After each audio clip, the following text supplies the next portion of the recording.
Hey, Jared. Hey, Josh. Why did waterbeds go out of style? I don't know. Why did they? They shouldn't have. Turns out nobody wants to feel like they're sleeping inside a Capri Sun. Yeah. I like waterbeds, though. I kind of do. Did you ever have one? Yeah. I did when I was... I guess it was probably yours or... Because or Mike brothers. and I had like true waterbeds initially. And then eventually I got the hand-me-down of like the tube waterbeds. That's when I had. But like a true waterbed is what we had originally. Oh, no, I didn't have that. I had the tubes, which I guess I got was yours after you didn't want it anymore. Yeah. I liked it. The tubes didn't have the temperature regulation, but like the true just like giant bag of water instead of a frame. Yeah. That you had to have like because it was cold if you didn't have like the little heater pad, but which was nice sometimes in the summertime when you wanted it to be cold. But I also found was like when you spring a leak, who do you call? A plumber, a lifeguard? Sure. Yes. To fix the bed. I mean, yeah. Does that qualify for them to come? Why not? Help! I'm drowning. Save me. Yeah.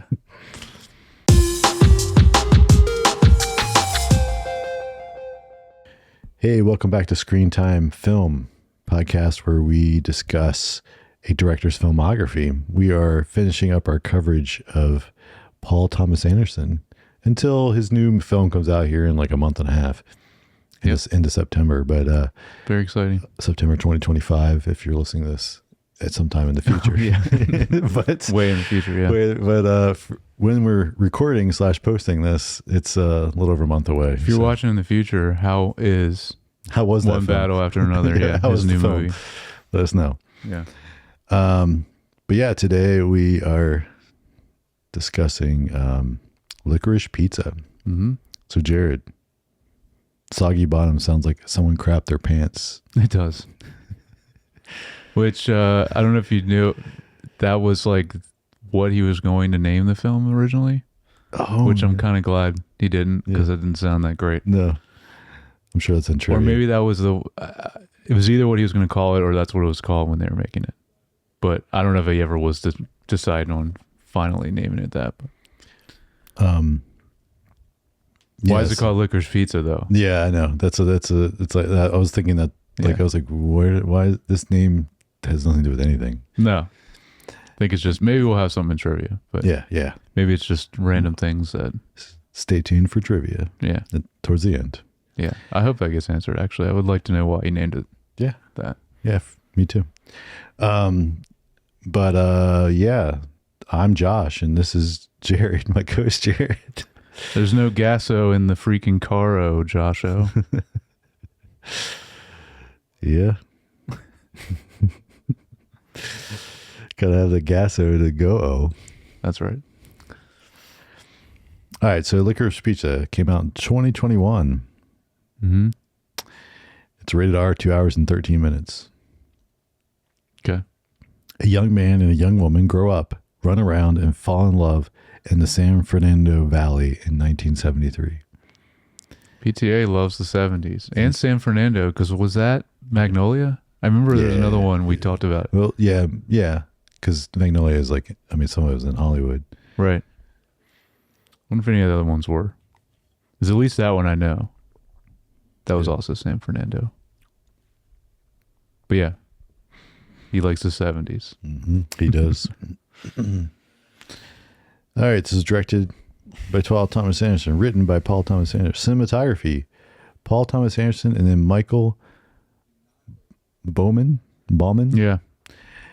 And what's interesting, this is I think the only film that was on his credits for cinematography, but he was the gaffer. Phantom Thread we talked about last week.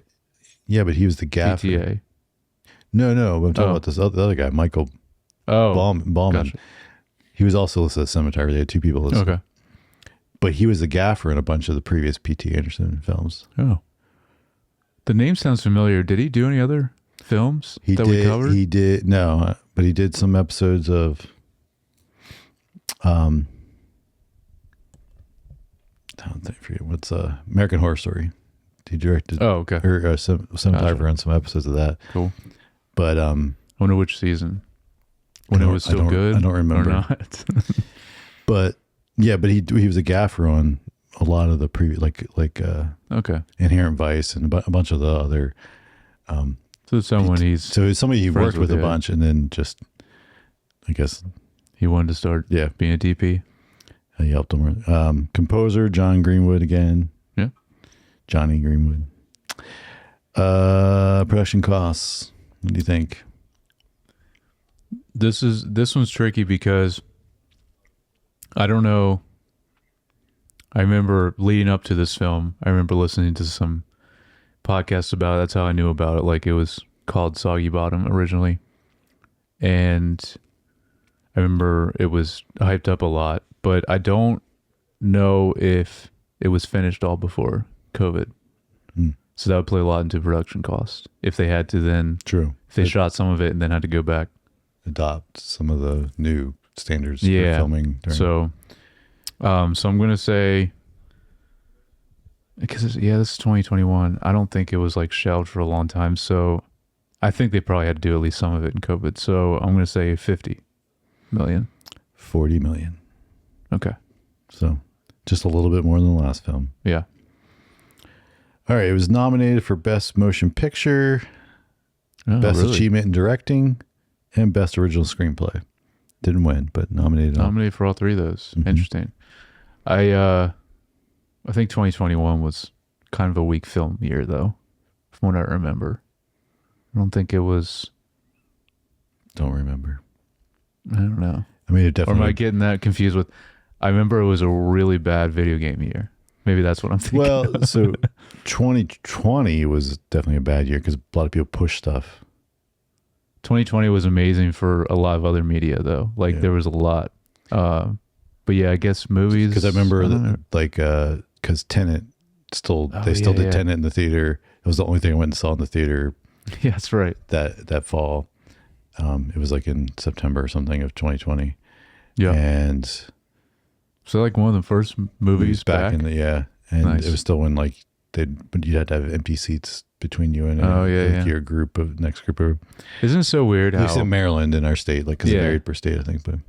But Maryland, a little more strict about things. But isn't it so weird? Well, maybe you don't feel this way, but I do.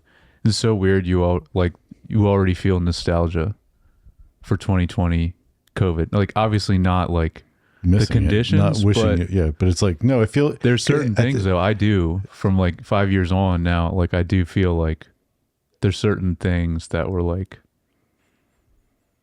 that I don't know. You look back on fondly, despite the not situation. A good situation. Yeah.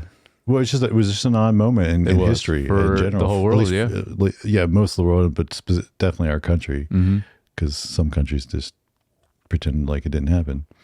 Yeah. But yeah, it was definitely a interesting time, and it was. Yeah.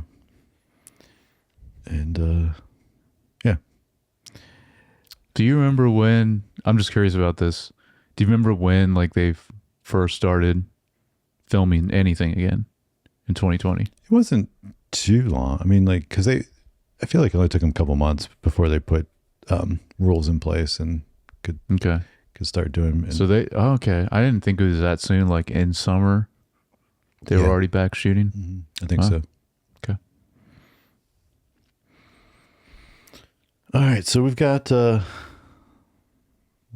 their two leads here, or people I never recognized for anything. Oh, interesting. Okay. Cooper Hoffman. Yeah. And then Alana, her name is Alana. Yeah. No last name.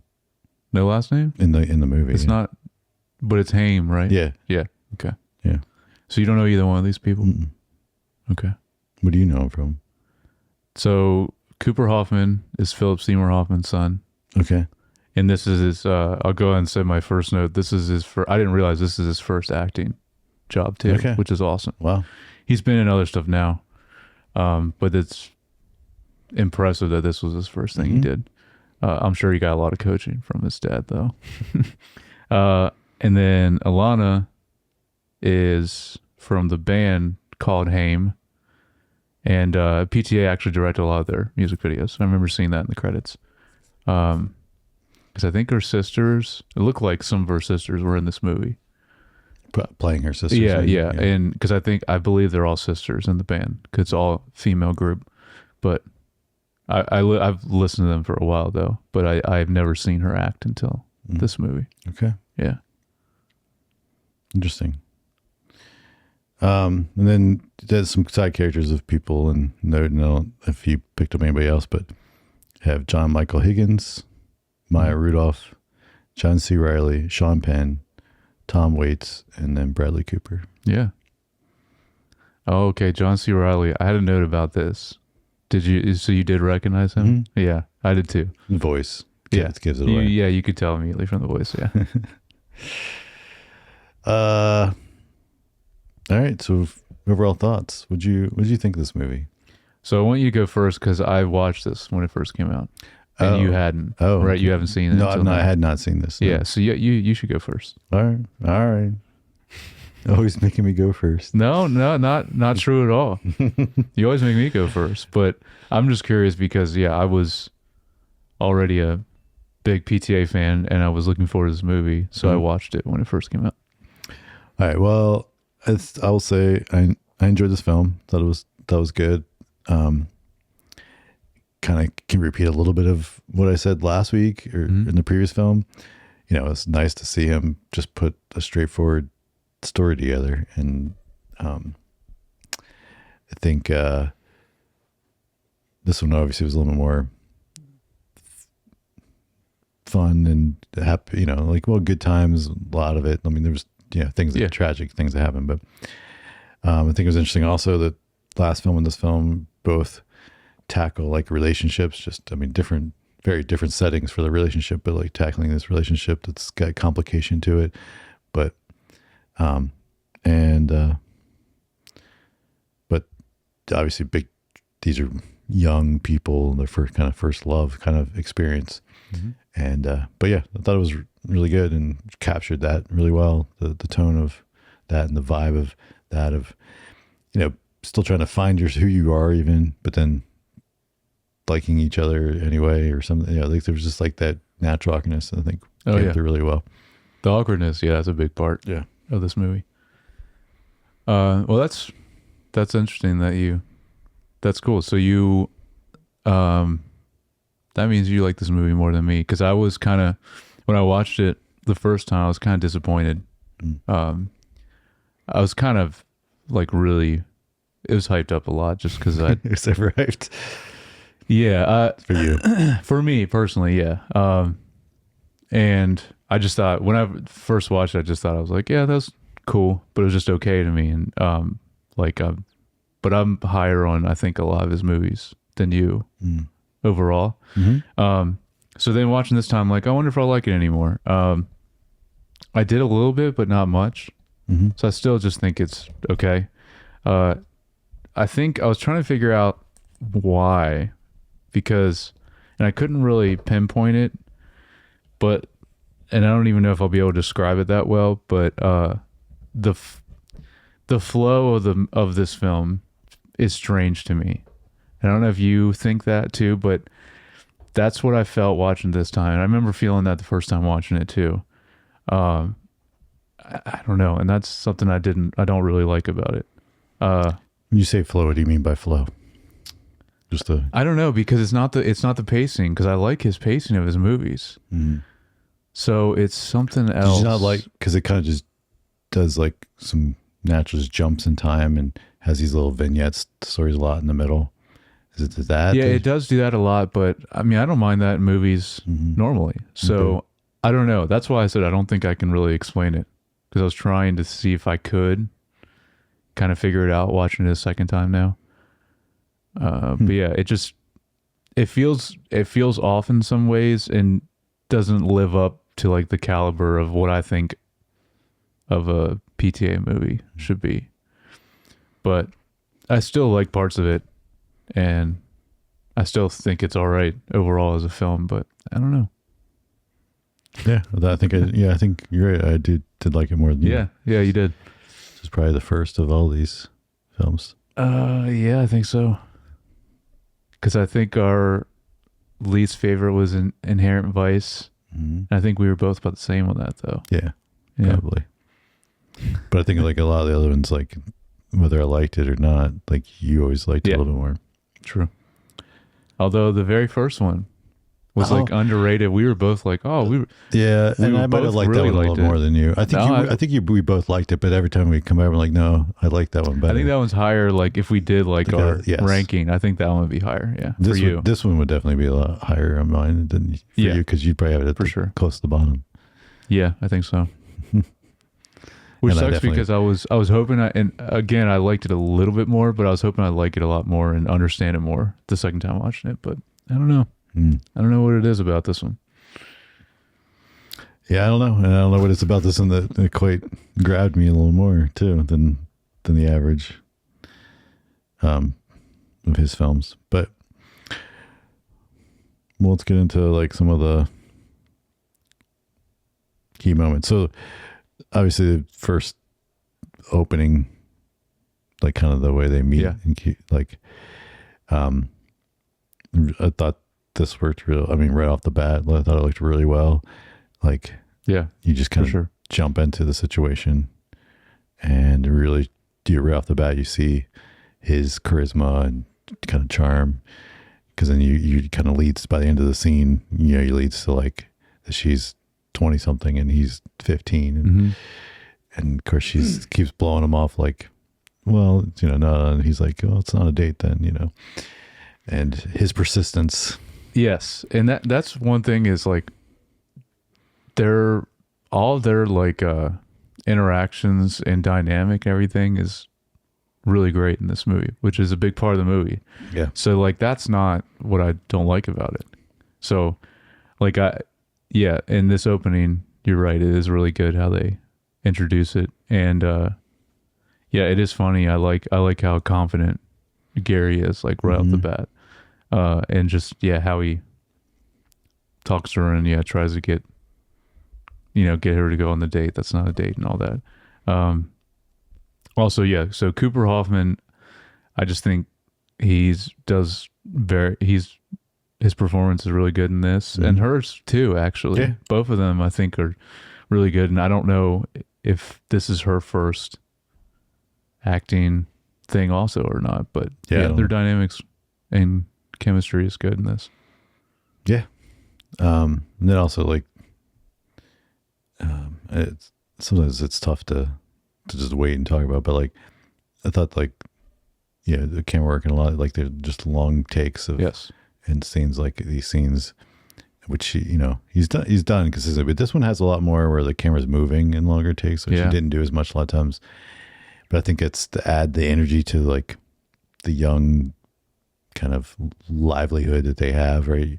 Definitely. And not so much like because previously a lot of times you'd use the static cameras for the longer takes and just let the scene play out. And I think you're spot on with that. Like it's like it captures the like young excitement of like your first crush or first love, whatever. And also they are running around a lot too. So it's like so the camera's doing it too. Yeah. It's good. But we'll get into other stuff about it, but that was the thing. I really liked the camera work in this film. Yeah, me too. And it's crazy to think that like basically, I mean, the last one was good. Like I don't get me wrong, and it's like he's like I'm directing and DPing now. Yeah, I wonder how much he did this one as opposed to the other guy. Yeah, the balance. Yeah, but the last film I thought looked beautiful. That was like almost completely opposite though. Yes, static shots all the time. Almost always. But that fit that one really well. Yeah, for sure. Yeah, for the tone. Yeah. We talked about like the awkwardness that they have in their relationship, the natural. That's a huge thing, which is like definitely a theme of the movie too. I think, is awkwardness. That's a through line through the whole movie for sure. Yeah, but both did a great job. And it feels really real to that age. And yeah, trying to interact with the girl that you're into and all that. And it is funny though, because I was wondering if you thought this, because I did first time watching it, was when they said their ages, I'm like, is he or she lying about it? Because it doesn't seem like, because they say she's in her 20s. Do they say the actual age of her? I don't remember if they gave her actual age. But like even him at 15, I'm like, is he? And then her, I'm like, is she saying she's older than what she really is or not? But yeah, that's what I thought when I first watched the movie. Yeah. Of course, in real life, I'm sure he's older than 15. Oh, yeah. So that's... Well, I'm sure she is too. I think... Well, I don't know. But normally, in a lot of movies, normally they play younger. It's funny. I was just having yesterday this conversation with our sister, which she was on the Northman pod, if anyone hasn't checked it out. We were talking about just the worst times where that's like the most noticeable in something you've watched in a TV show or movie where someone's playing younger. And I said the example of the original Spider-Man movies, but then Dre is like, oh no, it's Grease. And I'm like, oh yeah, you're right. Grease is the worst example. I feel like that they didn't even try, because it's like a lot of times like in plays they won't try as well. Yeah. And I think like musical plays, like they'll just like cast whoever. Oh, yeah. And so I feel like that's kind of why that one is kind of just like true. They were Spider-Man though, the Tobey Maguire movies.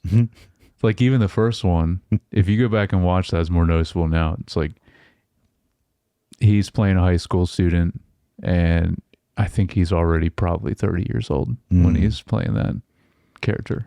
Yeah. It's funny. Well, Tom Holland, when he started, he wasn't. Tom Holland, that was better. He seemed more. No, I'm saying like I think he was still a lot older than you think too. No, you're right. But he looks young. Yeah, he looks really young. Yeah, Tobey Maguire still looks young. Yeah, he still does. Yeah. Which is why he couldn't play James Bond. No, I'm curious how young he's going to look in the Odyssey, because I wonder how old he's supposed to be in that. But very exciting movie. Yes. All right. And then I just kind of have a note for Gary's schemes, from being an actor to the waterbed mogul. Yeah. It's so random. And arcade things, but like arcade pinball machines. So this is kind of where you get some of those jumps and vignettes of things. And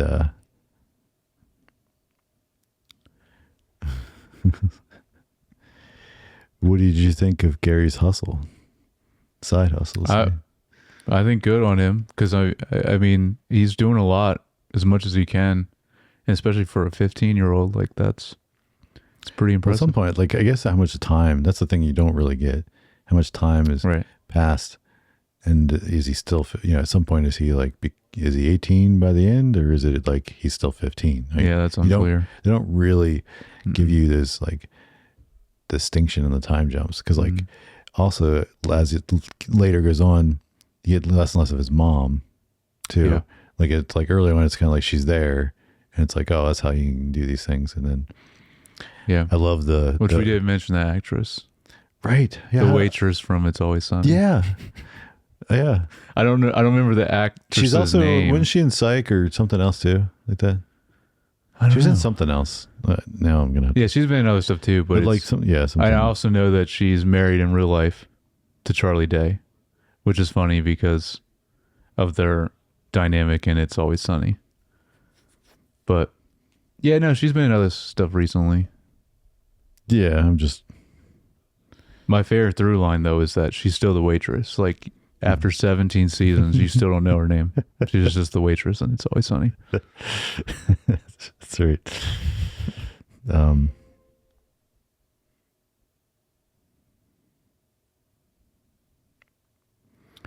But yeah, but I love Caitlin something. I think it's the same first name as the other girl in It's Always Sunny. Oh. I think they're both Caitlins. I could be wrong. It was I like because towards the beginning, his little scheme to get her as a chaperone. Oh yeah, that was good. so he can go to California or New York. Mm-hmm. I also do love, I don't know if you mentioned his name, but the other guy that's there acting and tries to hit on. Oh, right. Yeah. Alana. Yeah, I didn't put him down either. I missed him. I don't remember the actor's name, but I really like that guy. First saw him in Booksmart, and he was amazing in that. Yes. Like, he's just, the way he does his comedic timing is just great. Mm-hmm. And then now he's in Superman, but he's in plenty of other stuff too. He's in Gemstones. Yeah, Gemstones. Yeah, there's been a few other things too, but I really like him. He's good. Yeah, let's see if I'm trying to find her now. Also, it's just funny the way he, like, just his demeanor and what all he says to Alana when he's hitting on her is just funny. Yep. There she is. Mary Elizabeth Ellis. Oh, I was way off. Thought it was Caitlin. Yeah, and this is making great podcasting here. For the audio listeners, Josh is looking up on IMDb The Waitress from It's Always Sunny. At this point, you should know that you just need to fill in while I'm looking at something. I'm trying to. That's what she was in New Girl. Oh, okay. Like like an arc in New Girl. Okay. And maybe that's what I was thinking. She's definitely been in something else recently that I've seen her in. Yeah. I mean, she was in a bunch of stuff, but like that was, I knew it was like some kind of comedy, something else. Well, I don't remember all that, but I know you just recently rewatched New Girl. Mm-hmm. I haven't watched New Girl since it was first on. Oh, you should. I know. There's a lot of those that I want to get back to. Like I want to watch Psych again. You know, stuff like that I haven't seen in a long time. She was in Unstable. Okay. So that was like I didn't really watch that. Yeah, on comedy on Netflix, right? Yeah. But yeah. I do think it's... Oh, and that's what it is. What? A Man on the Inside. Oh, I didn't watch it either. She's in all 9 episodes. Nice. Like she's like she plays Ted Danson's daughter in the show. So like she's in every episode. I know I saw her in something recently. Okay. I was like, yeah. The craziest thing you told me about when you were rewatching is the composer of New Girl. Yes. I was like, yes, that blew my mind. Yep. Because like he's there in the credits. I'm like, wait, what? Yeah, and now he's like won for. Yeah. We were just talking about Tenet and Mandalorian. He has more Oscars for composer than Hans Zimmer. Yeah, that's insane. Which is insane. Because I don't know if he's that good, but he is one of the best right now for sure. I know it's Ludwig, but I get his last name mixed up because there's a video game composer that I really like. That's named Ludwig also. Is it Göransson? That might be the video game guy. Yeah, I think it's Ludwig. I don't know. Yeah. Anyway, but yeah, amazing. I'm assuming he's going to do the Odyssey. He's kind of like Nolan's person now after Tenet. Yeah. Which I'm glad he did, because the Tenet score is sick, and I'm glad that Hans Zimmer said he couldn't because he was doing Dune. Just like awesome, perfect. And then I mean, Hans Zimmer he recently did the F1 movie. That was really good too. I haven't seen it yet, but I'm looking forward to it. I kind of don't want to listen to the soundtrack until I watch the movie. Yeah. But what was the style of it? Was it traditional orchestra or was it hybrid or what did it sound like? Because I'm curious, what would a good soundtrack for an F1 movie be like? I don't remember. Okay. Well, that's not a good sign if you can't remember it. Well, I just remember enjoying it in the moment, and then sure. But something like Dune, really stands out. Yeah, but it's very it's probably a little more traditional. If it's probably just kind of there. But okay.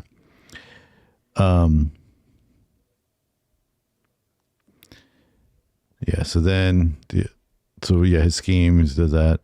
The waterbed thing was funny because then they come find out that the petroleum, that's like one of the biggest schemes. Yeah, or one because they build it up to the point where they they open a showroom, but then they have to close it shortly after because then the price is going to go crazy because the oil crisis in the 70s. Yeah, I do want to mention, because I guess that's where they first go to the Pop Expo.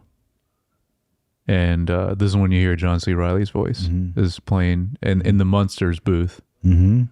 He's Herman Munster. Yeah. And I immediately, I was like, oh, okay, that's him. But it's funny because it's only for a second. And like, maybe there's a scene that they caught that like they interact with him. Maybe. But it's also interesting when then he gets like arrested for like, because he just looks like the person they need to. Yeah. That was a little like, I was like, come on. Like, yeah. Yeah. That was strange, but. Yeah, because like they didn't even stop to talk to him or even do anything. They just grabbed him and took him out. Oh yeah, and Alana's the whole time like, why? And then they're not even. He's like, what did I do? Yeah. So that was a little, but I like the waterbeds thing just being such an integral part of the movie because, of course, I wasn't around the 70s, but because there was a scene where they go and test it out in the shop, and the guy, like really hippie guy, he's like, yeah, this is far out, man, and talking about this waterbed, new technology. Yeah, new technology, and I really like that scene. But I guess what year is this? I don't remember what year this movie takes place in, but 71, I think it said in the description. So I guess that's when they first were introduced. It became popular. But was there like a resurgence then later? Because I remember they were pretty still popular around the 80s when I got one. Yeah, but then it would have been the 90s when I guess I would have gotten the one from you that you had. But yeah, I was wondering if they were they big again then? I don't remember.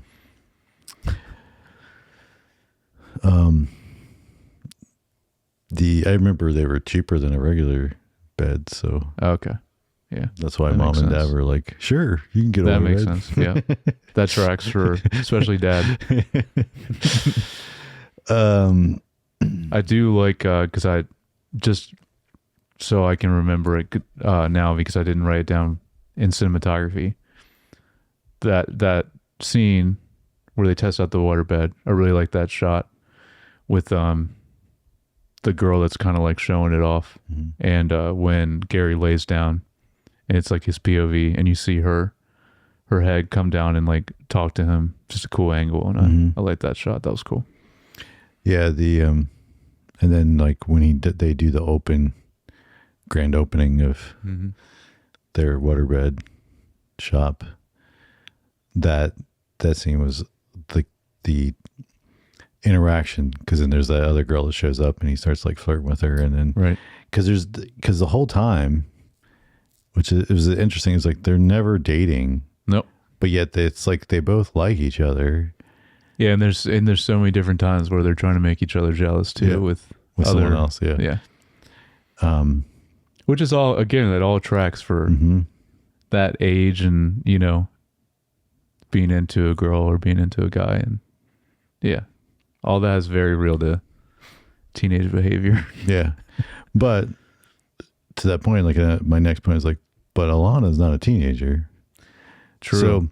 So like, is like, I was trying to is he trying to say, she's kind of aimless or trying to hold on to her adolescence because she doesn't want to grow up. Like, you kind of see that like the rest of her family, when you briefly see them when she's back at the house a couple times, they're all like, "What are you doing?" And like they all seem to be say mature adults or something. Right. They're doing, and she's like kind of acting out and misbehaving, so to speak, even though she's 20 something, and Yeah.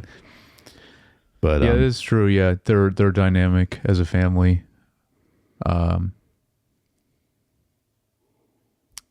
Yeah, I wonder what it is. Yeah, I think that's a big part of it. I think you're right. Like, she is trying to hold on to. Just not ready to grow up. But yeah, then we see kind of towards the end where she gravitates to the political campaign and starts volunteering there, that like she starts to find purpose, and like. And that's more of a grown-up thing that she's doing there. Yeah, and it's like, anyway, so I thought that was... I do think, because not a ton, but there are some really good, funny moments in this. Mm-hmm. When she brings the other guy to dinner, that is one of the funniest moments. Yeah, where he says is that around this time? Well, I mean, these two are more overarching things, right? Like with Gary and Alana's like their arc of as people, right? And his schemes and stuff, and then hers. But yeah, then I have like during a bunch of that, like right. So it's obviously before she does the political stuff. It's like, but it's in the middle of the film. Yeah, but it's before Sean Penn though, because she brings this dude back to over for dinner with her family. Oh, that's what I'm talking about. Well, that's the dude that. Yeah, that's what I'm talking about. Yeah, that's okay. That's early on. Yeah. Okay. Yeah. I couldn't remember when that was. On. But anyway, I think that's the funniest thing because they're so Jewish, and he's like, actually, I'm an atheist, and just the way he delivers that line, that was really funny. Yeah, you're right. That was But like he's not in the rest. It's weird. Like he's there in the beginning a little bit, but then he's gone the rest of the film. No, then the next thing is and then she's like, what's your penis look like? And and he says, I'm circumcised. She's like, then you're Jewish. Mm-hmm. Oh yeah, she gets so mad. Yeah, that's funny.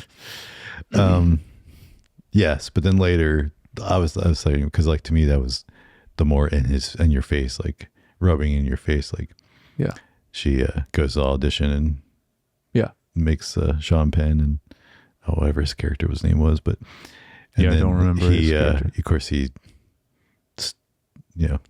throws on the charm, and like she goes to dinner with him after the audition, and then they go to the same restaurant that Gary's always going to. So then, but then the motorcycle scene was ridiculous. Yes, hilarious. But then also, just touching, because like then he run as soon as she falls off the bike, he's like running. Regardless of how he just went through a lot of pain because she was rubbing out with some other guy, she's rubbing his face. But as soon as she needed help, Gary's just like running to her to make sure she's okay. No hesitation. Yeah. Yeah. And she kind of done the same thing multiple times for him too. It's like they just can't get out of the way of themselves the whole film until the end. Yep. So, and then of course the other fun sequence is Bradley Cooper's character. Yeah, this is my last note. Is I think this is the best moment of this film is when he comes in for sure, and just John Peters. Yep, John Peters. And I put down the better stretches of the film, the absurdity, but also like the tenseness, the amount of times that you think he's going to go unhinged on them. Oh yeah. Like it's well, he starts with saying like, if you mess up my house, I'll kill you. I know. Yeah. So then you're like, think he's joking. He's like, no, okay. No. Yeah.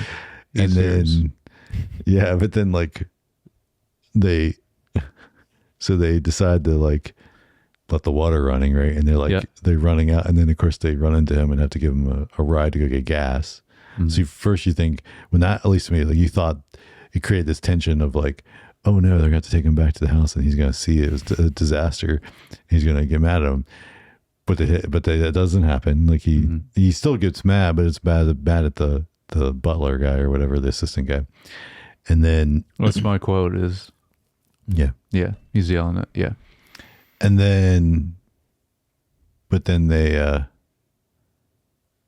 they run into him again, second time. They do, and then they drop him off to go get gas. Yeah, and then they go and start destroying his car, and then she's ran out of gas, and then they're stuck there.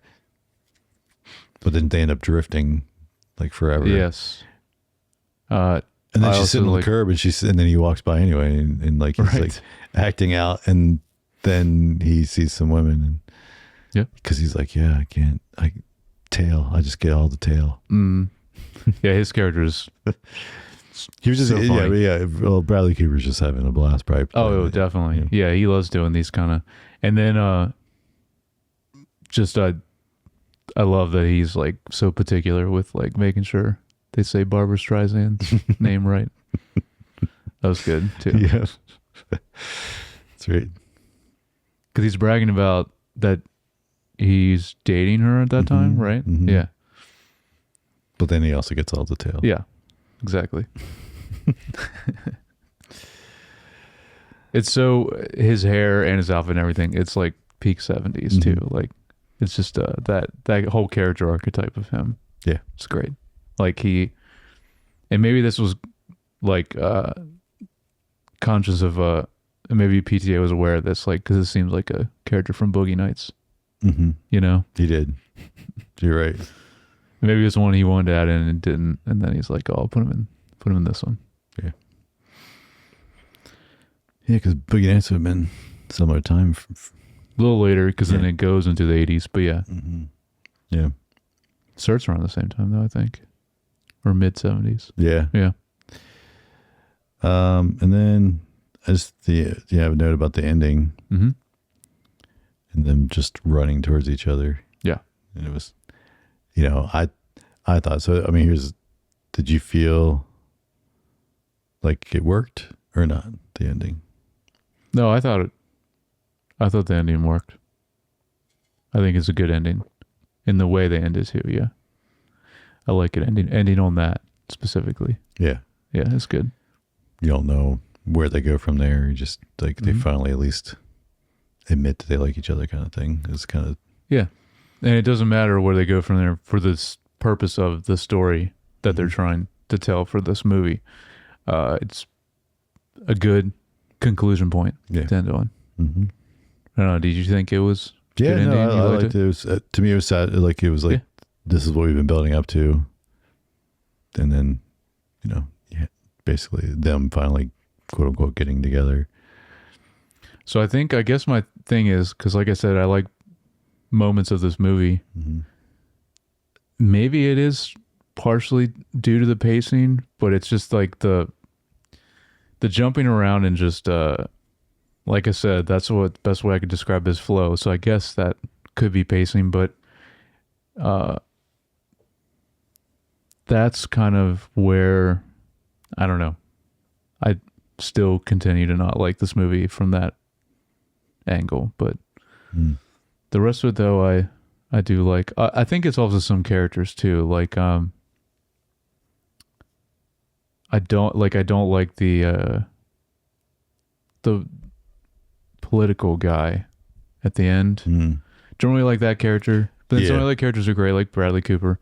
I also like Bradley Cooper's butler, like that, like seemed like he was trying to do like funny lines with him, and I didn't think so. But Bradley Cooper's dialogue was funny, so I don't know. So maybe it's also certain characters too. I just wasn't into as much. I don't know. Yeah, you're right. I agree that the politician guy, whatever his name was a little like odd character. It didn't really completely work for me. Even the friend that like she called, because it was weird. Like they look like they maybe either one of them were gonna have like some kind of flirt with her or something, but didn't seem like it. And then it turns out the guy's gay and he wants her to help with the cover. Yes. So, yeah.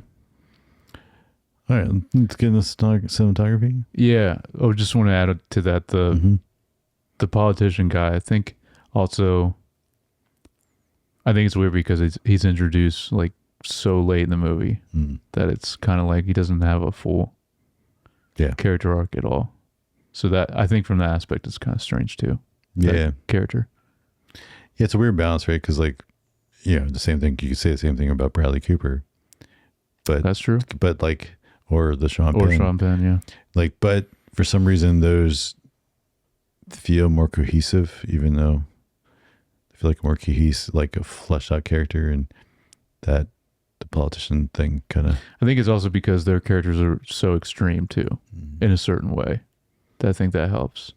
Also, there are two actors that you're very familiar with. The politician guy is Benny Safdie, so still recognizable because he's been acting in a few things now, and obviously he directs with his brother too. But I don't know. Yeah, I just didn't like his character as much.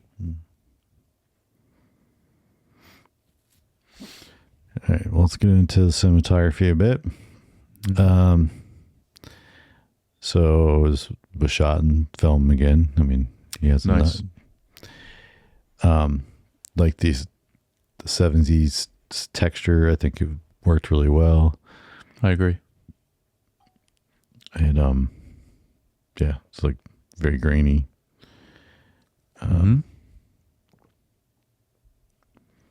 Feels like a very nostalgia vibe and stuff. It does. Yeah. It has like the warmth and just everything sometimes a little softer, right? Mm-hmm. We kind of talked about this a little bit, but like the moving of the camera and the blocking kind of feels a little bit unscripted energy. Unscripted. That's a good way to look at it. From like how they are. Yeah.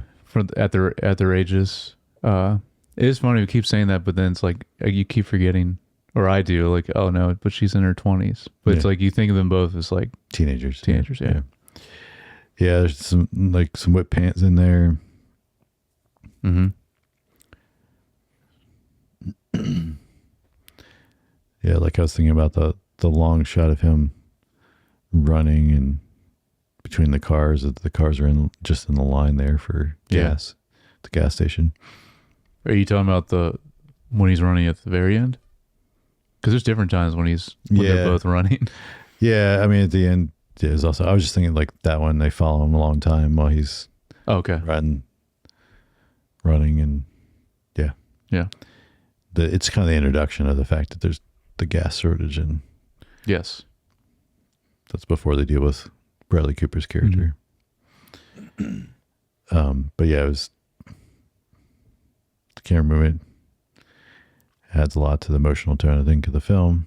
The way it's handled, it's getting kind of, again, like I would say honestly, it's kind of like The Bear in some ways a lot. I mean, The Bear doesn't go outside that much, doesn't have that much movement, like in the running and stuff, that kind of movement, but like kind of gives it that little bit of documentary style feel.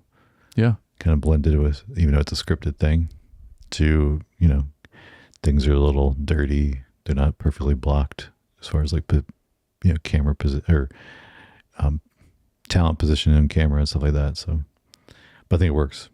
Yeah, it does. But also, I kind of like that style. So it's why I like The Bear. Yeah, you do. Yeah. So, I mean, it really works in The Bear also. Yeah. Yeah. I think I like both because I also like when it's really, really intentional, pristine, and and even the opposite where it's like really cold feeling. And I guess Severance is a good example. They do that. And that's really cool also. Yeah. And they do that specifically. And very like thoughtful and like symmetrical and all those things you've mentioned about that. Yeah. No, and I liked it. I mean, I guess in reality, but that works for that. It's like the tone that you're going for. Right. If that was in this movie, that'd be very weird. Yeah. If they try to shoot it that way. Well, and they don't shoot some of the outside stuff with the Audis that way. Yeah. Because they want to make it feel a little bit more different as well. True. But, and then of course, lighting and color also just kind of always feels like warm summer day. Yeah, it does. Most of the film, because they were filming it in California, which it does feel like that a lot of times anyway. But yeah, a lot of natural light again. I think it feels really good. I mean, it's not that different than the Inherent Vice as far as like the like color grade and stuff like that. Just that was also San Fernando, right? Probably, yeah. Probably. And also 70s, yeah. But, yeah. Score and music. What do you got? I don't have anything because there's not really. Yeah. It's not really there hardly at all. It's mainly needle drops. So, and I mean there is good needle drops in this for sure. But yeah, I don't really have any notes about it because it's not really much of a score. But obviously there is still somewhat if they still credited him. So he's doing something there. There's something there, but I didn't really notice it. Maybe only like a couple times. Yeah, but not anything that's actually, I was like, oh, this is a good cue or something, Mm-hmm. Yep. All right, themes and messages. What do you got for that? We already talked about a little bit what we already did, the through line of the awkwardness, but I just wrote the awkward, exciting complexities of adolescent love or first love or just teenage love or crushes, all that stuff that happens when you're that age. And also a lot of making the other person jealous, which we see a lot of in the movie as well. But that's, I don't know. I'm sure there's other themes in the movie, but that seems to be kind of the whole point of the movie to me. Yeah. No, I mean, that's kind of what awkwardness and the absurdity of growing up, but also about like it kind of playing with where like what morally makes sense versus what emotionally makes sense. Like, which is I think a lot of the theme there where like dealing with her age and why she think it takes so long for them to even like get together, because she doesn't want to admit that she likes him, because it's wrong to be 20 something and dating somebody that's 15, but emotionally she likes him. So like, so it's like, I think they're kind of playing with that idea too in there.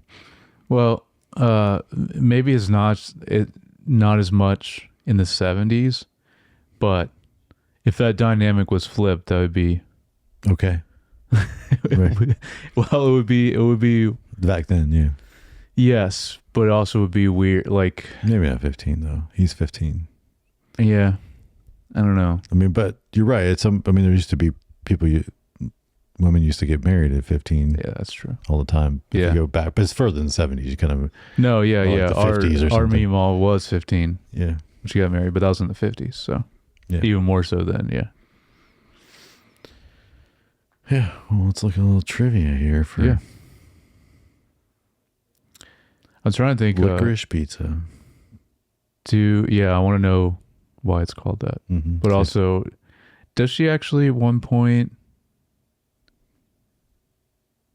I don't remember if he does, but she does finally at one point, like just give in to him and it's like, okay, like she takes off her top just so he can see for a second. Mm-hmm. Then she's like, that's it. And then slaps him when he tries it. Yeah. Cause he's like kind of touched and she's like, no, that's right. Yeah. Yeah.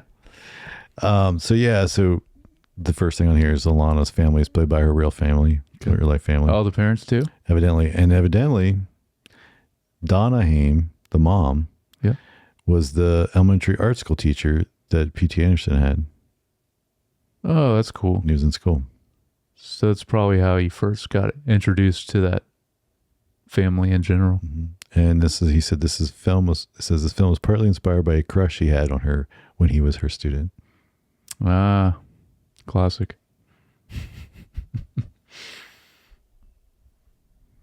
Oh, that's Leonardo DiCaprio's father, George DiCaprio, that's selling Gary a waterbed in the film.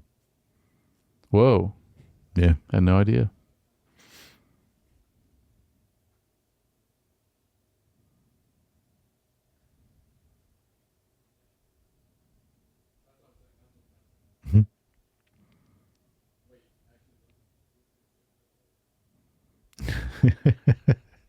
So also it was her father playing her father. Yep. He said all his lines were improvised. Didn't write anything. So when she comes home and he just yells, "What the F?" That was the first take. Nice. Probably something he was maybe used to saying to her in real life. Her growing up. That is good. Like you can see how well like the dynamic is even with her and her sisters. Mm-hmm. And her sisters like just roasting her. 'Cause it's like I'm sure that was a common thing. So it said pinball machines were banned in Los Angeles from 1939 to 73. So if banned, really? Yeah, because on the grounds that it was legally a form of gambling. Okay. So if they were right at the end, they were coming back because he opens that pinball arcade. That would have been 73. I think it said it started in 71. So technically, okay. So this is he might be 17. Jumped ahead a little bit. Yeah. By the end, he might be 17.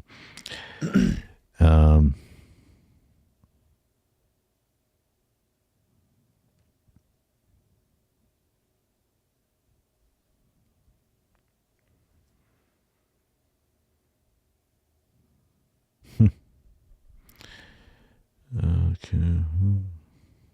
Do you know anything about production timeline wise, like when they filmed it? I haven't seen it, so I'm looking at it.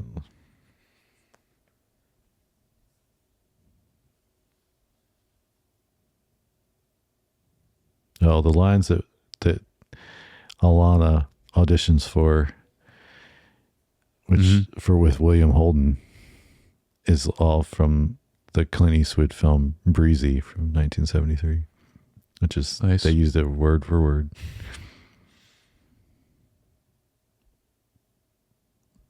Alana Haim really drove that truck, not a double nor a camera trick. Okay. That's some serious driving. That is, yeah. There's a lot going on in that scene.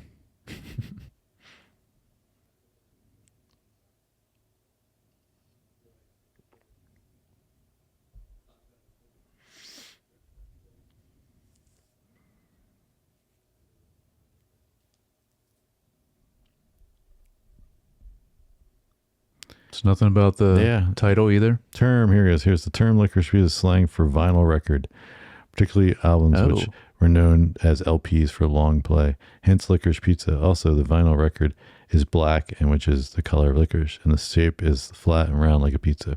That makes sense. I never heard that term, but that's cool. Yeah, and that kind of fits the time period. Mm-hmm. Interesting. Main influences were American Graffiti and Fast Times at Ridgemont High. I can see that. Definitely. Soggy Bottom, the initial brand name for the waterbed, was the working title of the film. Yeah. Most of the background extras are friends and family of the main actors, as well as friends and family members of P.T. Anderson. Cool. Yeah, because a lot of them didn't have any images even in IMDb. Oh, that makes sense. Like a lot of the cast. So nothing in the trivia also about, maybe this wasn't Cooper Hoffman's first role then. I looked on IMDb and this is the first thing listed, so I was wondering.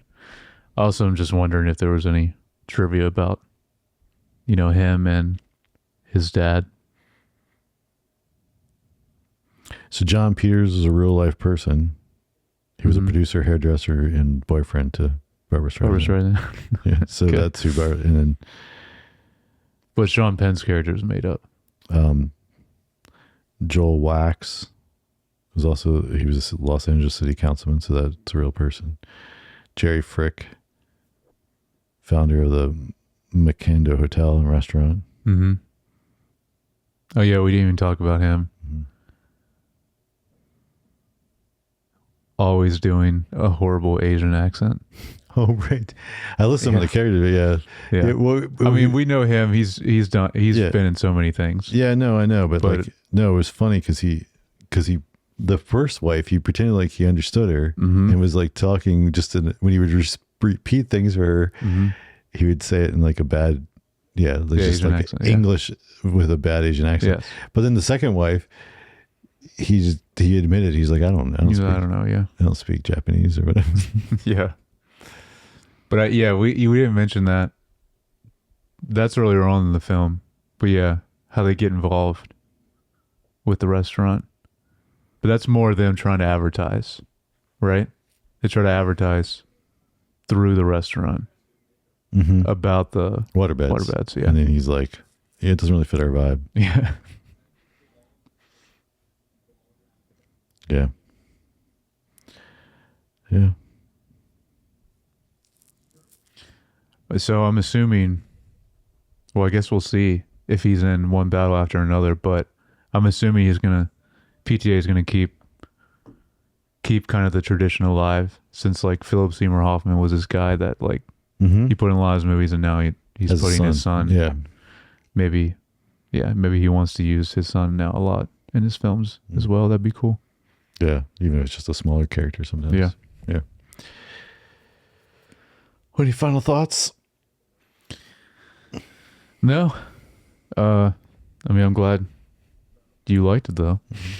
This is Liked it more than me. I say, I would put this one. I have to really think about where, but it would definitely be in like my top 5 of his films. Okay. Wow. Yeah, it would be lower than that for me. Yeah, but I enjoyed it. So it's time for us to announce our next director. Who are we gonna cover next? Alex Garland. Nice. Which is only 4 or 5 films. 5. 5? Okay. He does mainly more writing. Because he's involved with the 28 Days Later films. But we're just covering the ones he's directed. So first one would be Ex Machina. You have Annihilation. Annihilation. Yes. Yep. Civil War, Warfare.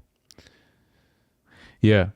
And, well, we'll probably talk about it in the pods, but then why there's a gap there is because he did a miniseries called Devs, which is incredible. I don't know if you ever watched it. I never ended up watching it. Oh, it's so good. It's so good.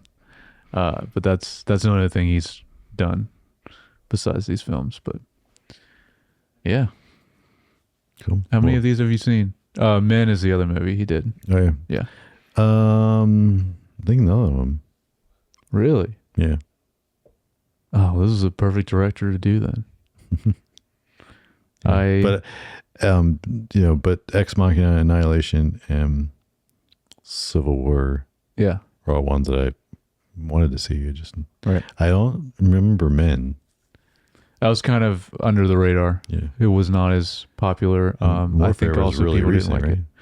Warfare is recent, and that one is like really soon after Civil War because I don't know how much he did with it, but when I looked it up, it was like there's another director attached to it besides him. So maybe that's why was done so soon after Civil War. 'Cause Civil War was only 2024, right? Yeah. And Warfare is 2025. But yeah, we'll still cover that one anyways, because it's still he's credited as director. So yep. Well, let you know our thoughts. Please let us know your thoughts. And we will cover one battle after another. Yeah, when it comes out soon. Yeah. But your thoughts of this film or any of P.T. Anderson's films, you can always write us at feedback@screentimepod.com or like and subscribe on Apple Podcasts, Spotify, YouTube, Instagram, Facebook, all the things. Yes. If you'd like, you can follow each of us on Instagram. I'm at Jay Youngbar. And I'm at Jared Youngbar. All right. We'll catch you guys next time.